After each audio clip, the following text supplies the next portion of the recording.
Craig Benzine, aka Wheezy Waiter, is a YouTuber, musician, and a man who has been cloned approximately 7,800 times. Since 2007, Craig has produced over 1,500 videos, which have been viewed over 160 million times on his main channel. And in 2008, he launched Wheezy News, a more personal channel which now boasts over 120,000 subscribers. You may also recognize Craig as a host on Crash Course or as the lead singer and rhythm guitarist of Driftless Pony Club, an indie rock band out of his hometown of Chicago, which started in 1999 and has released 6 albums. And he has a Wikipedia page. Hearing all these numbers all at once. Geez, I feel like I've been very busy. It makes it a lot easier to put these little intros together because you have a Wikipedia page. But more importantly, a Wikipedia page actually shows the impact that you've had on the YouTube platform. So let's stop with all of these silly intro formalities and welcome to the podcast, the one and only Craig Benzine. Hi there, how are you? Thank you for doing the count of 7,800. I didn't know that's how many clones that I made. It took about 3 months to go through all of your videos and count it. It's amazing that it ended up right at 7,800 on the nose. Wow. Yeah. Wow. I won't make another one.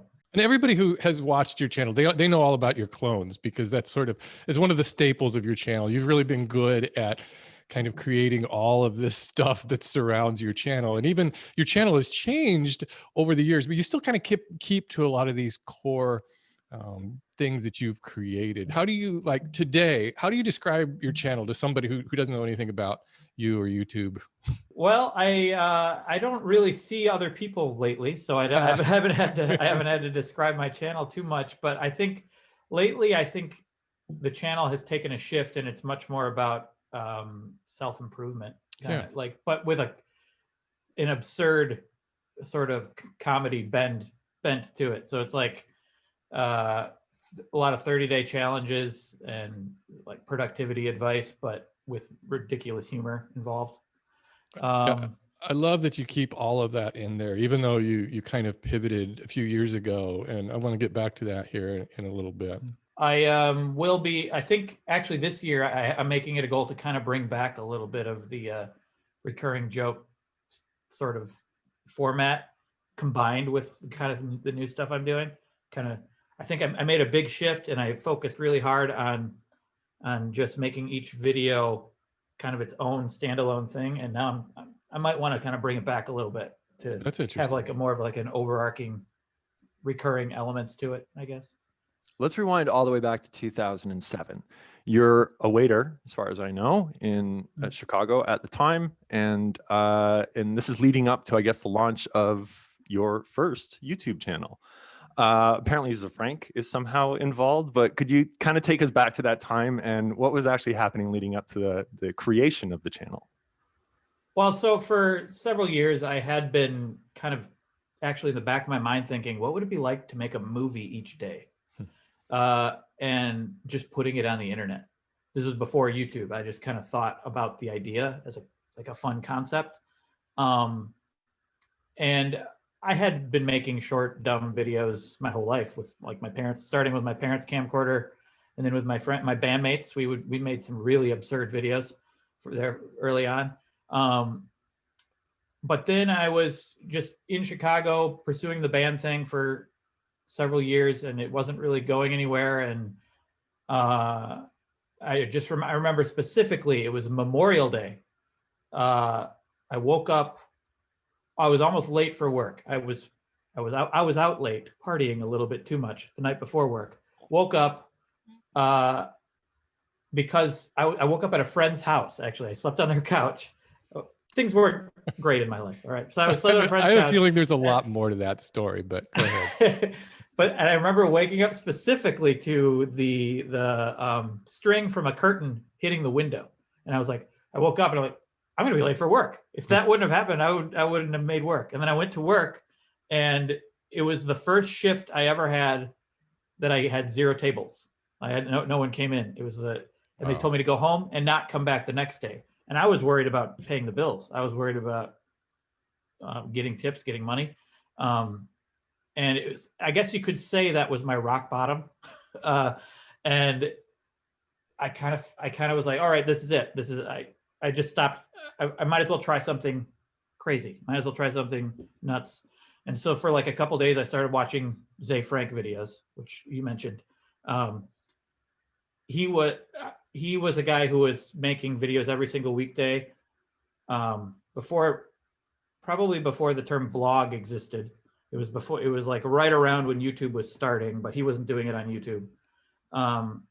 And I think it had just ended, and I found him like soon after it ended, like the year before. And I just started watching a bunch of his stuff, and I'm like, I can do this. So then I just decided, I started writing down a lot of ideas, came up with the concept, the name Wheezy Waiter, because I have asthma and I was a waiter. And just a bunch of ideas. It started out as like ideas that were like restaurant service oriented ideas, combined with just whatever was on my mind, and just started making them, and just felt like I might as well. I feel like I can't. There's nothing to lose at this point. I might as well just make a fool of myself on the internet, and didn't stop. I mean, it wasn't like an overnight success or anything either. I just started making them, and the model I was following was Zay Frank, which was every weekday. So for like the first month, I was making them every weekday and just forcing myself to come up with stuff every weekday. And then it took about 3 years before it eventually, the story can get longer if you want, but it took about, well, you were truly one of the pioneers you created a format, and you were, one of the first to create this, it was a real fun style of editing you kind of introduced. And I remember when I first found your videos, it was kind of mind-blowing to me that you could crank out this kind of content on a daily basis that was so well edited and so funny. Did you write scripts for all of that, or was a lot of it just kind of on the fly? It was a combination. It's always been kind of a combination of, sometimes it's very scripted, but often it's like a little scripted, and then I shoot it, and then edit, and then shoot more, and insert other things later because I just didn't like how I did it. So I'm like, especially early on, I was doing it all kind of at the same time, writing, shooting, editing, like all at the same time. Yeah, but lately I think it is more scripted, because I feel like the videos now have more specific purposes. It's not really kind of nonsense. Someone's playing my daughter's playing a recorder in the background. I don't know if you hear that. Are we going to get a copyright claim? Is it a song that's being played? You might, because it's going to be a hit, what she's playing. So it's interesting that you say you watched Zay Frank's videos and you're like, hey, I could do this, because I don't even remember how many years ago I saw your videos and I was like, hey, I could do this. And it really was, I often credit you with like the reason why I edit the way I edit was seeing that and just wanting to replicate it and learn how to do it. So I basically took your stuff, and that's what I used as a template to learn how to edit. And I just went from there in iMovie. What did you start with, and how did you this was probably well before the time of being able to go on YouTube or anywhere on the internet and find out how to, edit and find, interesting documentation on how to up your editing skills. So just trial and error and just well, I did come a little prepared. I went to school, UW-Madison, radio, television, film, and I had an editing class there, and I learned, and I had a job editing on Final Cut for a while in Madison. And so I was pretty comfortable with Final Cut at that point. Sure. So I started with Final Cut, but did I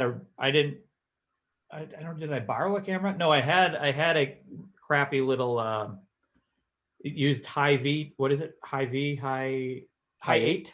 Hi8. Yeah. Oh, right. Hi-V is a grocery store. Hi8 tape. And it was just like a really crappy camera. And I didn't, I think I just something clicked after that bad day at work, that was just like, I don't care how good this is. I'm just going to use what I have and just do it as quickly as I can. And you'll notice if you watch the first videos, I set the camera up in the most convenient place, which was on my desk next to the computer. Didn't care about how there were bright windows right behind me, like overexposing everything. Just didn't care. I was like, I'm just going to get this video together and put it up. And it just used what I had. I didn't even have a tripod. I had to set it on something on my desk. It took like, I made a video, I think, a few months in about getting a tripod. I finally have a tripod. Which I was borrowing from a friend. That's how broke I was. I was borrowing a tripod from a friend. And then my camera broke, and then I borrowed a camera from a friend for a while. And it was just like a struggle, just use what I have and put it up there, you know? How about what point did you figure out that you were actually making a living off of YouTube? That was 3 years later. That was 100 videos later. That was end of January. I remember because it was like right around the exact same time that Obama. No, that's not right. Yeah, it was 3 years later I started making a living doing it, but it was 100 videos later, about 1 year later, where I actually started finding an audience. Like I actually, for the first 100 videos, I had 32 subscribers on YouTube. Yeah. And then I finally started getting an audience, which slowly built up over a year or two until it became a living, which was, I'm making this very complicated, sorry. but around middle of 2009, I had a job at a web development company. I got a job because of my videos. I had a friend who worked at a company making websites for local companies around Chicago, who his boss was like, we need a video guy. And he's like, hey, I have this friend of mine who makes videos. So I got a job because I was making videos. I thought that would be my future. I'm like, cool, I'm working at this office. And then I discovered I hated office life. And I kept making the videos. I was getting up early, super early, and making them in the morning before going to work. And eventually I got to around 70,000 subscribers. And that's when I quit my job. I was making about the same amount of money I was making waiting tables. When I got to that point, I'm like, okay, I'm just going to quit my job and see what happens. And since then, it's only gotten better. So yeah, definitely. And I want to tell you right now that I stole one of your ideas last year. So a few years ago, I don't know how long it's been now, when you proposed to your wife, China, and you made a video where, it blew me away, where your proposal was to her in the titles of your videos, like the first letter or the first letter or the first word of each video for the past? Well, the first letter of each title, but Right. then at the beginning of each video, I said the word. That was amazing. I mean, or the letter. I said the letter. I was like, because like it's like, China, will you marry me? So like the first letter is C. I don't remember the name of the title of that video, but the title started with C, and then the beginning, my first thing I said was C. Yeah. C something. I don't know. That was it was mind-boggling. You had put all that. I love the idea of something, like a message being in plain sight and nobody knowing about it. And I stole that, and I did that in my Halloween video this past year. Is I had the older videos. It was just the first letter of the title, and it just spelled out a thing. But I have you to thank for that. And look at you now. You've got married, and you've got a little one running around, and now you've got a new dog. She's on her way to a recording, a hit recording album. Yeah. With and a dog. How has content and your workflow changed now that you do have a child in the mix? It has, I feel like it's all mixed together with pandemic life as well. So things are different in a lot of ways, but I feel like the type of video, the type of stuff I make now requires a lot more planning, a lot more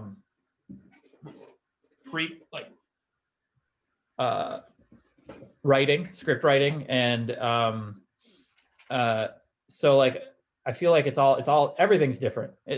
So it's hard to know if it's because of having a daughter or not. But we also bought a house in the past couple of years, a year ago, and time has no meaning at this point. And so now I have an office in the basement. So basically I wake up, I play with my daughter for an hour. I go down I say I have to go to work, then I go down to the basement. But then I tend to get distracted throughout the day. Like I'll hear something going on upstairs and I'll go back upstairs. We're all trapped inside all day for the past year. So I feel like it's manageable because I'm making less videos, and they require more planning. But it's also like I miss the days of making a video every day and not caring really how it turned out. Like that's what it was. It was like I come up with a concept in the morning, I just work on the video, and whatever it becomes, and it's done. And there was a lot of fun involved with that. That there's more stress involved when I'm working on one video for like 2 weeks, where I'm like, this video has to be good. This part has to be good. This part has to be good. This has to make sense. This whole video is an argument about something or something useful that I'm trying to convey, and I'm trying to do it the best I can all the time. There's more stress involved with that, rather than the silly, absurd humor. But also those videos do better, and I feel more creatively satisfied with them. So it's like a balance of, this is a roundabout answer about everything, I guess, but it's a balance of like managing my stress and my worry, and also allotting time to turn that off and play with my daughter. So I'm always working on figuring out the best way to do that. Did you have a point where you decided that or do you actually remember a single moment where you decided, I want to stop doing this daily thing and I want to focus on these new videos that I guess appeal to a much larger audience is really what they are? I think Wheezy Waiter was it's two eras, I guess you could say now. It's like the absurdist era and the I like that. The meaningful era. I don't know what you would call it. But sorry guys. Can you sing a song while I go we'll wait. Go ahead. Okay, I'm gonna go get my dog. I'm going to get my dog. Greg just got a new dog. We get copyright strike. Well, actually, there's the answer to where do you keep your million sub plaque. Oh yeah. Right there on the ledge beside the piano. Well, I haven't gotten around to hanging things up on the wall in my office. The absurdist era Wheezy Waiter, I think it was most fun and most successful in the first like 3 years, maybe, well, not the first 3 years of me making videos, first 3 years of me doing it full time. So I guess you'd say the first 6 years, I don't know. But so like 2010, 2011, 2012. And then from that point on, like it was kind of new and novel idea to have that kind of entertainment in the world, I guess. So it was exciting to see what weird thing I was going to come up with the next day, I suppose. But after a while, I feel like it started to peak and then start to slowly peter off. And also kind of became less fun, I guess. It was just less novel. And I can only do meaningless things so long before it feels like it's meaningless. And so I would say after around 2013, 2014, there were a few years where I was already kind of thinking I got to change this, but I just didn't know what to do. So I was still doing the same thing. And then I tried Casey Neistat style for a little while, which I still like that style, and I think is in some ways it's fun, but it pretty quickly became his style is basically like a kind of a documentary about yourself, like taking your camera everywhere you go and going on adventures and kind of just editing it all together in a very, very cohesive, music-driven style. It very quickly became like, I don't know where the video making ends and my life begins. I I kind of get that impression about your videos, is that they've changed along with kind of your lifestyle changes have been incorporated into your channel Yeah. changes. And I sense this like overarching lifestyle that's kind of, you've been focused on yourself for the last few years. I remember running with you down in Palm Springs and kind of talking about this thing. And it's interesting for me to see all of those things happening, and then the way you document that is appeals to a lot of people. I think you started out with you went out without sugar for Yeah. 30 days. Yeah. And So like after the Casey Neistat style, which became to me started feeling empty also, because that was you kind of trying to invent things to do because you have to make a video, which kind of felt like it really wears on you pretty hard. But so then after that, I've decided, I also had this idea brewing in the back of my mind for a while that I wanted to try things for 30 days, like try, and not make a video each day about it, but just do it and then make the video and not have to make a video every day. And then, so I just decided the first one I did was I told the audience I was going to take a month off, and which is the first time I've ever done that. And I was kind of nervous about it. I think I always had this worry that I had to keep making things or everyone was going to go away. I don't have that worry at all anymore. But at that time I did, and I spent a month making Why Do People Like Haul videos, and I made a little documentary, which was also kind of inspired by comment etiquette. You know that channel? Yeah, Eric, internet comment etiquette. Oh yeah, yeah, that one. Well, I was kind of taking that style, like watching haul videos and kind of commenting on them, making absurd jokes. That did okay. It did better than what I was working on lately at the time, and I enjoyed it. I had a good time working on one thing for a while rather than trying to put something out as quickly as possible. And then the next one worked beyond my wildest dreams. It was the quitting sugar for a month. And it had a great thumbnail of you in China on there. Yeah, I actually decided to put time into the thumbnail for the first time ever too. So, and put more time into how to title things. And it made the front page of Reddit and is now over 10 million views. Amazing. It's by far my most successful thing I've ever done. So you were leading up to that video with videos that were getting around 50,000 views. And then you have, I think I wrote it down, September 7th, 2018, you released that video. It now has 10 million views. How quickly so I saw it, I remember seeing it trending. Did it trend because it was front page of Reddit, or did it get onto Reddit because of trending on YouTube? It's a little mixture. I think it was initially doing better than the stuff I had been doing at the time, but not crazy. Like not like amazing. Like I think so like 2012, 2011, I was kind of averaging 120,000 views of video, and I was making them like every weekday, which was like the peak of Wheezy Waiter. Before that, this was kind of getting back to that level. Like it was like, that's kind of where I saw it going.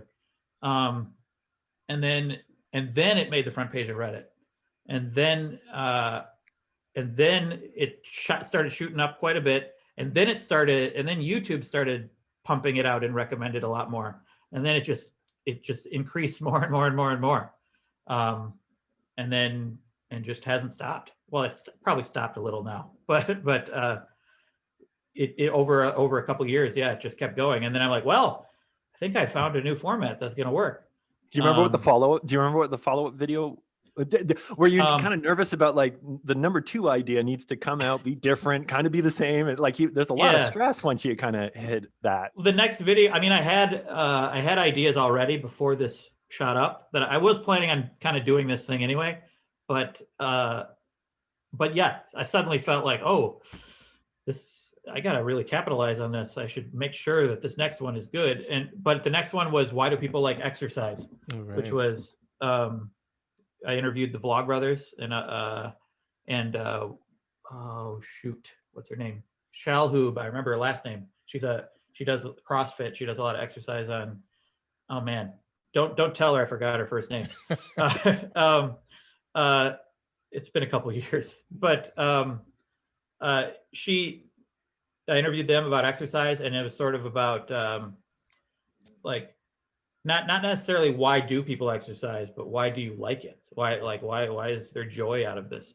And so then I found another sort of format, which is the Why Do People Like series, which I also was kind of already planning. It seems like looking back, it was like I found something that worked, and so I just continued doing it. I was planning on doing it anyway, but I had no idea that the sugar video was going to do so well. And then I still kind of sprinkled in a few like older style Wheezy videos in there after that, and they always don't do that well. Like they're just, people don't care. But you have a core audience though with those. Yeah. Oh yeah. There are people out there that love it, and I enjoy doing them. Less now because I've done them so much, but I would sprinkle those in, and then after a few months, we did no internet for a month. Also did really well, and then the one after that did even better was the vegan for a month. Oh right, yeah. Yeah. You probably didn't get any controversy in the comments on that, did you? Yeah, I think I've said this, that the vegan one is like the most contentious comment section I've ever had. Oh, well, you bet. Second to the one that Hillary Clinton was in, but which was a few years before. Yeah. But yeah, the vegan one was a lot of angry comments from both sides, because I kind of rode the middle of that whole thing. Right. I respect veganism and I understand it, but I myself at the end basically concluded that I'm not going to continue being vegan. So I think you have a great tact. You approach all of those really in a good way. And I like the positive framing of all of these. Why do people like something? I think that's refreshing, and it's nice to see that. Yeah, I mean, I think you can, depending on your point of view, you can read those titles as like, why do people like this? What's wrong with these people? Yeah, sometimes I worry, like I come up with ideas about why do people like, and then sometimes I'm like, I don't know if I want to do that because, well, for one, sometimes just obvious why people like something is just not interesting. It's really, I base it on how interesting it'll be. Like if I say like, why do people like movies? Well, it's too broad and it's kind of, I don't know, it doesn't lead to an interesting conversation as much to me as like, I just came up with one that I'm going to do this year. Why do people like gory horror movies? Oh, that's me. You got to talk to me. That is my life. Oh yeah? Oh, yeah? Definitely. I saw your gory. Okay. I saw your 25 Christmas movie one. I loved that because we were doing the same thing. We were doing a Christmas movie binge, and some of them are just hideous. Some of them are just so bad, and some of them are really good. And then like last year we did this marathon where we wanted to watch, and this is right when Disney Plus came out. We wanted to watch every single animated feature film that Disney ever produced in order from the very beginning. And we made it through that whole challenge. And it was surprising how I don't remember those movies the way I thought I did. Watching like, some of these aren't as good as I thought. And there were some surprises too. Did you have a favorite?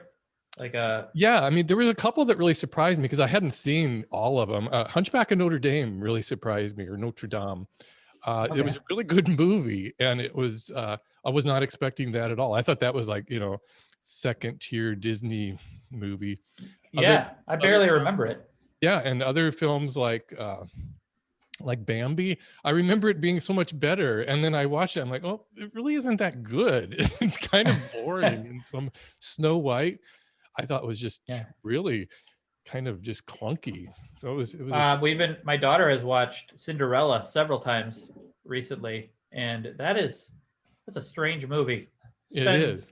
They spend like the first half hour at least, it's just the cat and mice.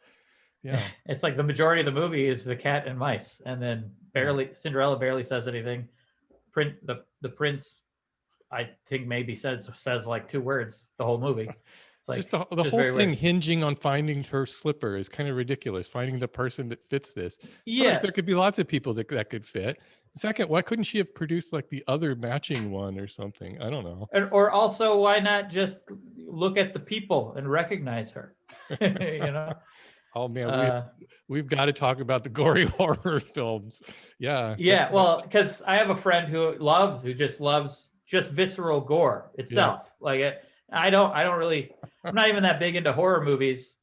But I like good movies. I like a good story, whether it's horror or not. I don't really care that much about the gore itself. Sometimes I don't want to see the gore. Yeah. But I know people like you exist who love it, and I want to know why. Is that a hatchet? Yeah, that's my Fangoria magazine, signed by Tom Savini, who did the special effects. He's a master special effects guy. So I've had that since the magazine I bought originally in 1984. I had like a subscription to it. I still do have a subscription to that, and that's the Jason Machete going through it. Nice. Well, yeah, I'm glad I brought this up because I'm probably gonna have to interview you about that. Anyways. Anyways, we were talking about me, my favorite topic. Let's get back to Craig. Let's get back to you. Actually, that's another idea I have. This sort of like you mentioned earlier, and I mentioned earlier about how like the stuff I'm working on now is very much about me and improving my life. It's very me centric. It's very kind of egotistical. It's kind of self-centered. You could say, if you wanted to be negative about it. But I came up with an idea for this year, which is and China is going to join me, my wife China, that something like where I posted only praise and compliments for a month or something like that. So every day we have to like compliment or praise someone else online. Probably make some rules, like it has to be like 5 times a day or something like that.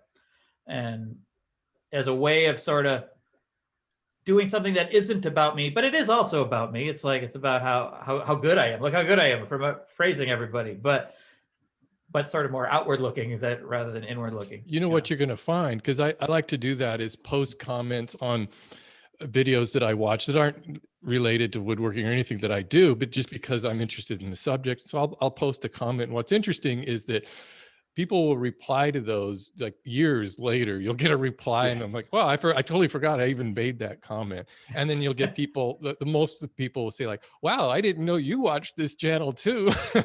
Yeah, that'll probably happen. Yeah. But it'll be cool to see like if it leads to other, if I just pick out, like I'm anticipating I'm going to tweet out things like, check out this channel because it's so good, blah, blah, blah. And maybe like that'll could lead to good things for me too, So sort of every like time I've reached out with a positive comment like that, especially when you do it from a YouTube channel, which kind of has like a following or whatnot. So therefore it kind of like gets noticed a little bit more. But every single time I've reached out with like, hey, this was really good, the response has always been enormously positive, and I'm always left being like, why don't I leave more good comments? Just because it's not that I leave bad comments, it's just that I just come, get the content and move on, and don't leave anything, don't sign the guest book, as it were. Yeah, like ideally, like this video will encourage people to just be nicer and more complimentary to each other for their own selfish reasons, but it's still good, So it's taken you however many years to get to this point where you're clearly opening up a little bit more with your content. You're being more personal with your content, which my wife at least does. It's nice. It's so much more than just coming for the content. There's a person behind it, and that's wonderful. That's very relatable, and people love it. However, there's certainly a dark side to that. And there's also like oversharing, or like, what's the line with you, and how good are you at not oversharing like really personal stuff? Well, I think I'm very fortunate that I have a very loving wife, and I don't have a lot to hide really. Like, and life has been pretty good the past several years, other than the global situation. But I do try to make sure that everything I'm doing isn't just about my life for sharing my life's sake. I'm always trying to tie it to something useful and universal, something that everyone can share. And like quitting sugar for a month is obviously about my personal health, but I'm really when I'm editing it, when I'm putting it, when we're talking about it, I'm really thinking about it in terms of what others can get out of it. Like, what would be beneficial about quitting sugar? Or I'm also just trying to be as honest as possible about that specific thing, about not necessarily about anything really deep and personal with me, but like I'm always being like at the end of that video, I'm not trying to play up the effect of it. I'm not saying this changed my life, this is amazing. It's always a temptation to really emphasize things that aren't that big a deal in real life. And so at the end, we're always like, yeah, it was all right. It felt pretty good. Sometimes it is life-changing, and when it is, then it's that people are going to believe us because we're being honest all the time. What was the most life-changing? Yeah, what was the most surprising one? Probably intermittent fasting. For me, China didn't do that, but I think so. Like intermittent fasting, I knew it was going to probably be helpful, but I didn't realize how helpful. Like, and how it wasn't that hard, really. Like once I started doing it, I lost several pounds. I felt good, and I continued doing. I still like naturally do it somewhat because I don't have to think about it. That one was incredible for me. Journaling was awesome. I don't do it. I don't still do it. I wish I would. I'm starting a new one, bullet journaling. I'm going to do that. That might be one of my next videos. It's a separate kind of journaling, but that's more about scheduling and tasks and making sure I get things done. But I just did journaling, just writing my random thoughts at the end of every day, and was surprising how good that felt. It was surprising how I think it helped me sleep better, because I always struggle with sleep. I'm disappointed in myself I haven't kept up with it, but yeah, that one's really good. One of them that was like coloring didn't really do anything for us. we did adult coloring books for a month. China and I didn't really do anything, but we had two other people, Iz Harris and Johnny Harris, who it did seem to help a lot. So, but that one was, and we were very honest about it. We were just like, yeah. I think that's what appeals to me about those videos, is that they're inspirational, even though you may not fully, you may not stick with the topic. At the end of that video, you've described the process, and you're going to reach a lot of people who are inspired by that, who want to take it on, especially with the fitness goals and the eating goals. I mean, for me, it was a huge lifestyle change, 7 or 8 years ago, when I decided to like get healthy. And 3 things: better nutrition, exercise, and I quit drinking. And those were the 3 biggest things that I think had more of an impact on, can have more of an impact on a person's life than anything else. Yeah, I agree. And I did no alcohol twice now. Yep. two different videos, and it's always good. It's also surprising for me. It's not going to be this way for everybody, but for me, it was surprising how easy it was. It wasn't that hard to quit alcohol. Although I've because of the holidays, I've gotten a little bit back to it, but and the being trapped inside in the winter, like I get bored, I'll have a few drinks, but I plan to continue to go back to no alcohol months over and over if I see myself, if it becoming too much of a problem. And that's that's definitely helpful. Veganism, as an example of being honest, like that one was like at the end, I was struggling with how do I conclude this? Because I'm already eating meat again, but I do think it could be a good choice for somebody. So I just basically said, sorry, I'm eating meat. I think that is partly why it led to so many negative comments. How about your relationship with the internet or your cell phone or whatever that is, social media, let's say? Because we did no internet for a month, and then in September it was 3 things. It was no alcohol, no sugar, and no social media. My internet relationship is much better now. I'm not nearly as addicted to social media, or mainly Twitter for me. Twitter was your thing, right? Yeah. I still go to it. Especially recent news. I've been checking it a lot the past couple of days. That's kind of where I get my news. But I don't go to it nearly as much as I used to. I'm much better about it. And I think it's because of those months of no internet and trying to read more books. That's another goal of mine this year. So like I try to have a book around all the time, and instead, if I feel the urge to go to Twitter or something, I'll just grab a book instead. China, my wife, I keep saying China, my wife, because We all know I don't want China. people to think that Everybody knows the China. country. No, but you know. he could just be talking about China, the country, and Oh, clearly, Yeah.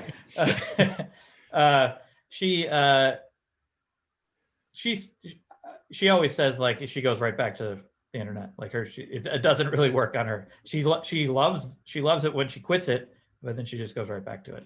It's like an addiction. Did you see the Social Dilemma movie? I did. Yeah. China didn't. I should probably make her watch. do you have any It's not- thoughts? I mean, you have a little one. I have a little one as well. They're in around the same age, and it's coming to that time where they're very interested in the tablet and YouTube and social media, and let alone in a few years when they're old enough to have their own social media accounts. How are you kind of handling that? Well, so far, I don't think she's old enough yet. She just turned 3. Does she have a Twitter account yet, or not? No, she does not. just yet. But she definitely is interested in playing games on the iPad and watching things. We just try to limit screen time. Like we'll just pay attention to how she definitely. These days we can't really go anywhere. We're not going a lot. We used to love, going out to.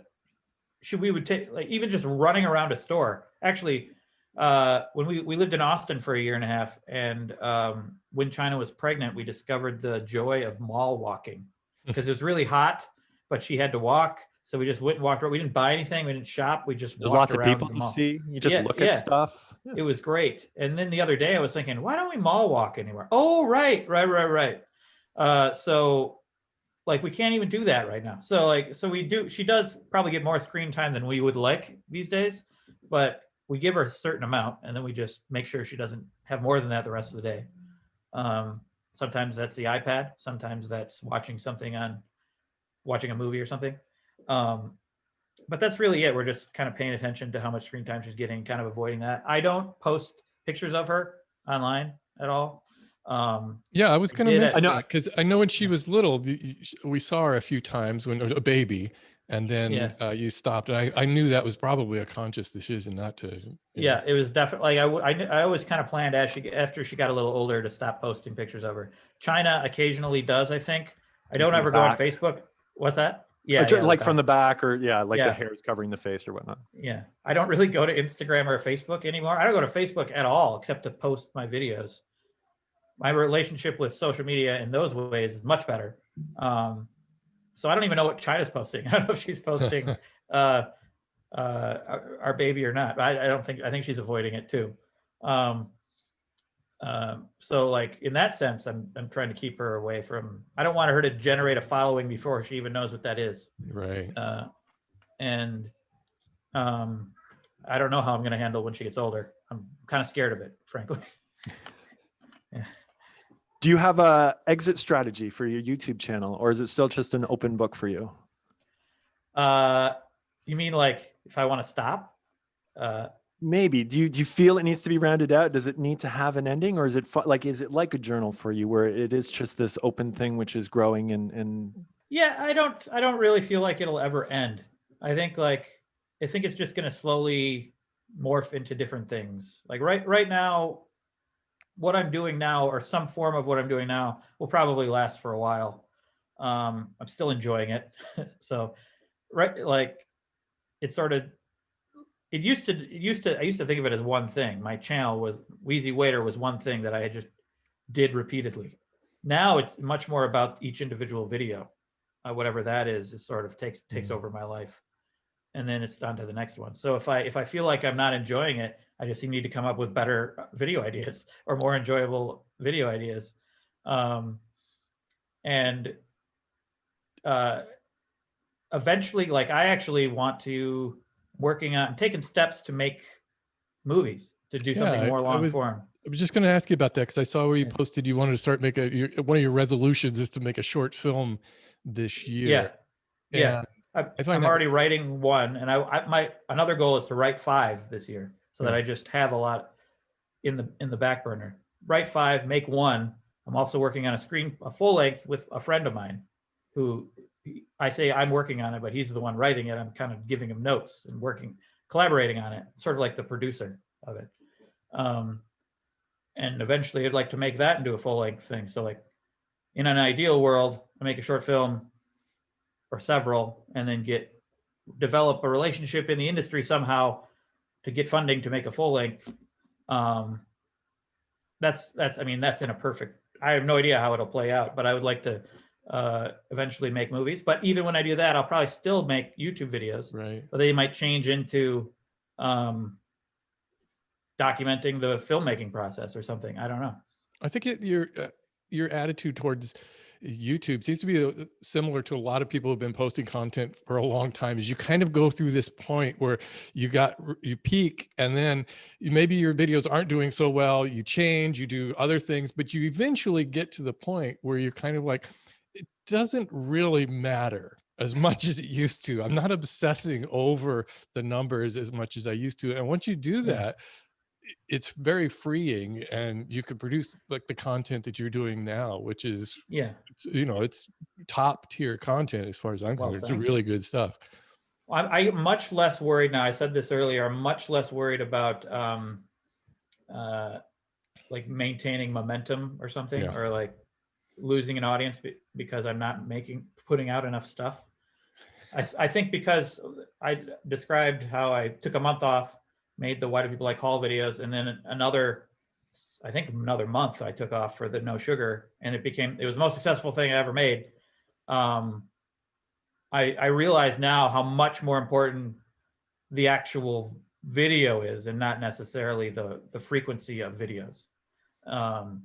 Right. And being so worried that your audience isn't going to be accepting if you take a month off, or if you're working on something bigger. Right. I'm actually in the middle of a 2-month break right now, which is the longest I've ever had. I said at the end of the year I was going to take the first 2 months to work on other things like the short films, but also to plan the whole year, which I've also never done. So I'm planning out all the videos for the whole year. I have 15 video ideas right now that I'm sort of shuffling, and maybe I'll change a little bit, but I'm taking 2 months off, and I'm not even worried about it. Old Craig would have been very worried about this. Yeah. Do you get that? We miss the old Craig. We miss old Craig. I get people saying they miss the clones. Yeah. But I've been getting people saying they've missed things since I started. So it doesn't really affect me as much anymore.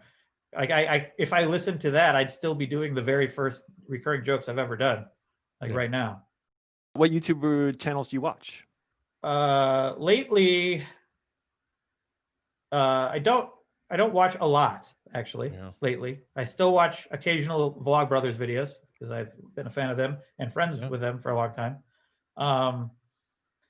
It's again, I guess the shift has been the same with what I watch as with what I make. It's much more about the individual video, less about the channel. So like I kind of go to recommended more often than I used to. So I'm not really thinking about it in terms of coming back to a channel. I'm trying to watch more short films. I came across a channel called Omeletto, because I made a video about wanting to make short films, and someone told me about that channel, and I didn't know that it existed. It's like award-winning short films. They put them out daily. There's too many to watch. So I've been checking that out occasionally. I tend to come across, because I'm doing the recommendeds, because I'm doing a lot of self-improvement stuff and research, I tend to keep coming back to the same people, like Matt Diavella, Better Ideas. Is that what it's called?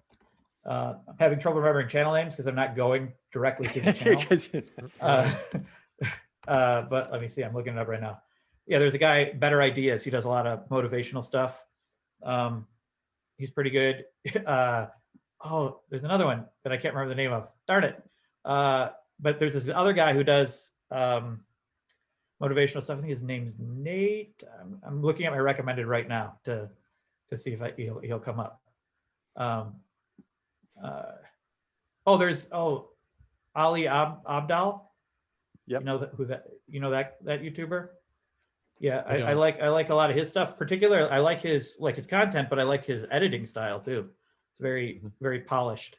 Do you watch any comedy producers? Any of the comedy channels? I know that there's quite a few that I've been following lately. I know there's there's real popular ones now. Gus Johnson. Oh yeah, I mean, Gus Johnson I've been subscribed to for a while. I don't check in it a lot, but yeah, he's hilarious. Ryan George, one of my favorites lately. Oh yeah, Ryan George. Yeah. Yep. I don't watch every video, but I'll check in every once in a while. I came across him first after the Game of Thrones. Right, finale. Screen Rant. Yeah. Channel. Yeah, he was kind of holding that channel together. Yeah, it was hilarious. I don't actually I'll come across that stuff and I'll click on it, but I don't seek out comedy first. I just don't. It's not my first go-to these days.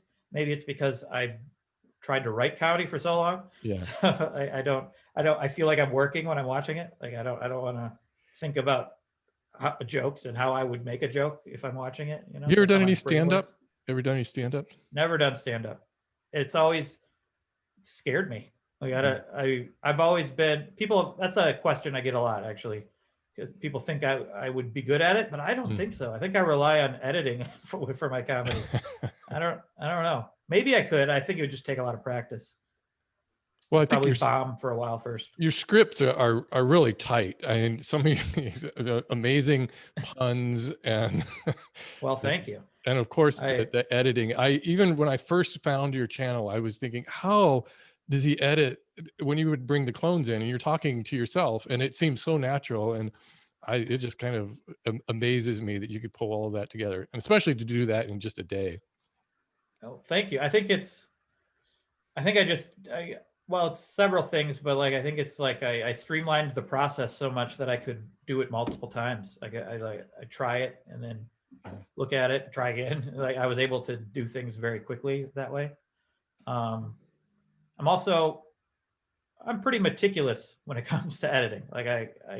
And after years of being so meticulous, a lot of things come quicker. I figured out the quickest way to do a lot of things for myself. I was just showing, I have an assistant who helps me with a few things. I got one. She used to be a fan, or she is a fan. I was a Wheezy Waiter fan a long time ago, and she messaged me about advice, and I gave her about what she should do after school or something. I don't remember the exact advice. I gave her some advice years ago, and then out of the blue, she came back and said she took some advice and it helped her. She wondered if I needed a virtual assistant. I said, yeah, sure, let's try it. So now I have she helps me with some stuff, and I just showed her yesterday some of my editing process, because I'm seeing if maybe she can help me with some of the editing. And as I was doing it, I was doing hotkeys and quick keys that I didn't even realize I was doing. Right. I was doing it, and then I'm like, oh, she doesn't know what I'm doing right now. I have to explain this. And I didn't even know. I had to look at what keys I was pushing to make sure I knew what I was doing, because I've been doing it for so long. I don't think about it anymore. How did you survive your attempt at running a marathon? Now, this was on the Good Stuff channel, where you producing content over there also. And I think that you were trying to, the question of it was, how hard is it to run a marathon? I think that was the thing. And wasn't it all based upon you misunderstanding actually what a marathon was? You said there was a variable amount of distance, and you could do a 1 kilometer marathon. Right? Yeah. I said it was basically, I showed up. We had an office back then, the Good Stuff office. I showed up and they're like, we think you should run a marathon. Okay. Yeah, all right, let's do it. Bring it on. I've been gung ho about so many things, and this is where I am in my career. It's working, so let's just say yes to stuff. Okay, I'll do a marathon. And then I looked it up. I'm like, what kind of marathon should I do? Oh, that's what a marathon is. It's specifically 26.2 miles. Yeah. It's not just an official race. And then I was a little intimidated, but then I thought, well, I guess it'll be an interesting video if I could try for it, if I go for it. So that I found Hal Higdon's professional marathon runner, his plan he gives people if you're a novice, if you're a pro, whatever. Took the easiest route, and you basically have to start at 3 miles 3 times a week, and then a longer run on the weekend. And I hadn't run 3 miles at one time maybe since high school or ever, I don't know. And first one I did was pretty hard, and then it just gradually got easier and easier. I just had to force myself to do it, and now I'm addicted to running. Yeah, these days I still run to this day. yeah. As a guy I've run 2 marathons, it was the most painful thing ever. I mean, it's hard to describe what that's like to people who haven't done it. I mean, yeah, 26.2 miles sounds like of course, anybody think that's a long distance, but when you're actually there, when you get to about 20 miles, there's like this 20-mile wall that people hit, and it's like, holy crap. Well, I didn't even have that. I was in pain way earlier than that because I didn't train as fully as I should have, because my knee started hurting after I got up to like running 12 miles on a regular basis. My knee started hurting a little bit, so I was unable to run the longer runs for training. And then I had a wedding, right? And so I was a little distracted by that. At least that's the excuse I give. And so then when I did the actual marathon, I got to about mile 11, and my IT bands, my iliotibial bands on both legs were starting to kill me. So like my knees were killing me. And I just suffered running and kind of walking until like mile, I don't know, 18 or so. And then basically walked the rest of it as fast as I could. I completed it. I completed it barely, like before they were shutting it down. I think it was like 5 hours or more. But I want to do it again. I want to do it in under 4. Mm-hmm. And I think I'm in a better place now because I'm training. I'm working out in other ways. You have to I'm not just running. Yeah, you got to really dedicate yourself to it. It took, after running those 2 marathons in 2019, I kind of like checked it off my list. And then I switched to a lot of what you're doing there, where the strength training, and I started lifting a lot more. And so that's kind of where my focus is now. And a marathon is it's a lot to put your body through. And any kind of distance running is, there's a lot more technique than people think. It's not just like, hey, I'm just going to go out and run.